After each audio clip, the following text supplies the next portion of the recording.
Hi, it's me, Retzel. Today I've decided to share JRPGs that I recently bought on my Switch and played. I've been playing most of the time on my Switch and I do enjoy it a lot. Although I bought my PS5 last month, I honestly haven't bought much game in it. I just love the portability on Switch, which is why I think it's still worth it to buy this year, even though I'm hearing some rumors about the Switch 2, which is also I'm very excited about. So without further ado, here are the 10 Nintendo Switch JRPGs I've recently played. First on my list is Nexomon. The minute I started Nexomon, I immediately fell in love with it. The art style and the gameplay reminds me a lot of the previous games of Pokémon, since it was pretty much a clone of the franchise. I love how straight to the point you started, going on your journey with a glimpse of the antagonist of the series. What I like about it the most is the story. It is very simple, and there are no gym battles, which replaces by the mini-bosses called Overseers. And the Elite Four from Pokémon is like the 5 minions of the next alert. What I'm happy about it is that there are no random encounters in the wild except for dungeons and Gabe, where you can see bushes shaking to initiate battles to catch or grind XP. Although it's a little bit grinding since the XP share will be accessible somewhat in the middle part of the game, but it didn't really bother me that much. The design of the characters, Nexomons, and the world looks absolutely amazing. I can really tell they put so much time and effort and the passion finishing this game. Also, knowing that this is an indie game made by just a few number of developers, this is an absolute gem. It may be even better than some recent titles from Pokémon. To be honest, this is how good it was, and if you're into monster theming RPGs, I highly recommend it. Next is Pokémon Shield. When I got my Switch this year, Pokémon Sword and Shield has always been on my list of games I want to buy and play. I love the beautiful 3D environment of the cities and love the colorful cave they've shown in the trailer. One thing to mention is that Pokémons are now roaming around the open world, so you won't have the pain looking for a specific Pokémon you like to catch during random encounters. Although I'm not a big fan of Dynamax mechanic itself and the way you cook curries that might potentially destroy your Joy-Con, I did enjoy playing 40 hours looking for Pokemons that I want to train. Glad the gym battles are back since I was quite disappointed when they removed that in Sun and Moon, but overall this game is okay and it's worth playing. Next is Octopath Traveler. This game is a piece of art, from the music to the beautiful HD 2D graphics, the way you can choose whom you want to be your protagonist in a world where you'll intertwine with the other protagonists that you can use in battle. I love how grindy it is, and the open world lets you choose the course of your journey, even though most of the bosses are quite challenging as you need to strategize a lot knowing their weaknesses and such. I haven't played the second part, but I'm hearing a lot of positive reviews about it, so I'll be getting it very soon as I get my paycheck.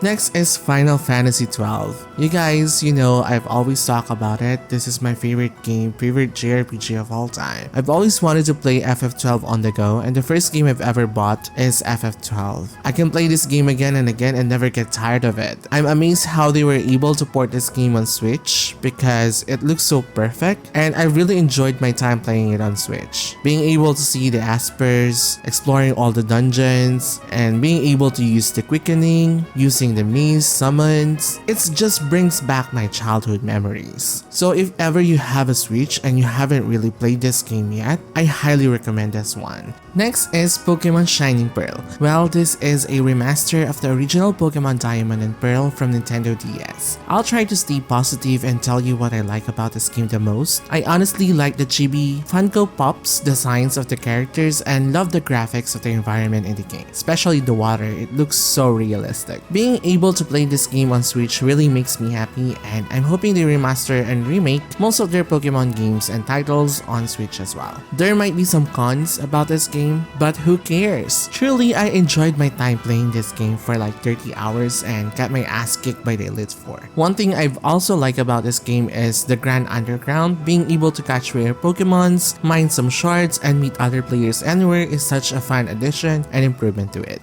If you really just want to re-experience the old nostalgic Pokemon games, then I absolutely want to recommend this as well. It might not be the best and there might be some cons about it, but I really do enjoy it. As long as you enjoy the game, that's what matters.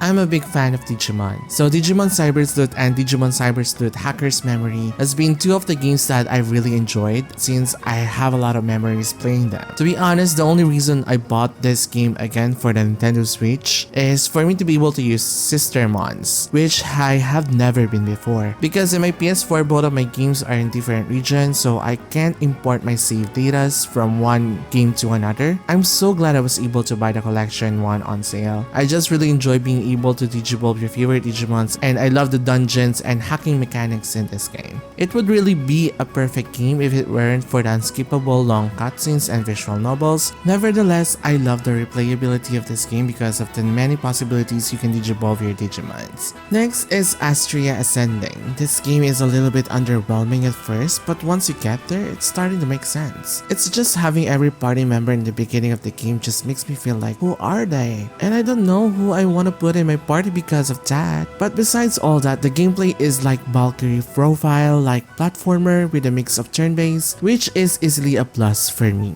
The art style is what sold this game to me, and its beautiful aesthetic backgrounds. The enemies sometimes are broken that will wipe out your entire team. But nevertheless, this game is fun, and it's a good way to spend your free time if you want some RPG to play.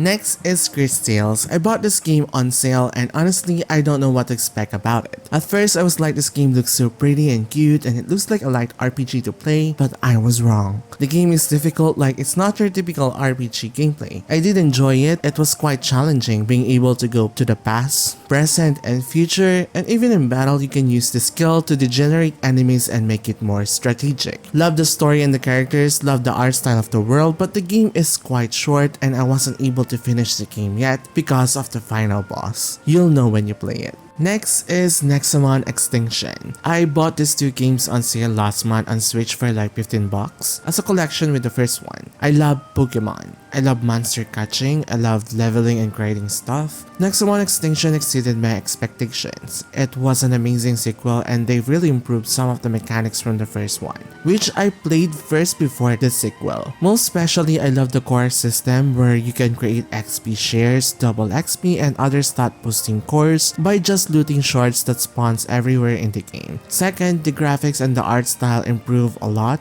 And also they've improved the overall look of the battle. Story-wise, it was really good and I honestly more invested here than the first one. Spoiler alert, I just love becoming the queen of Nexomons. Overall, this game is such a hidden gem and I would literally gonna replay this game again and again in the future.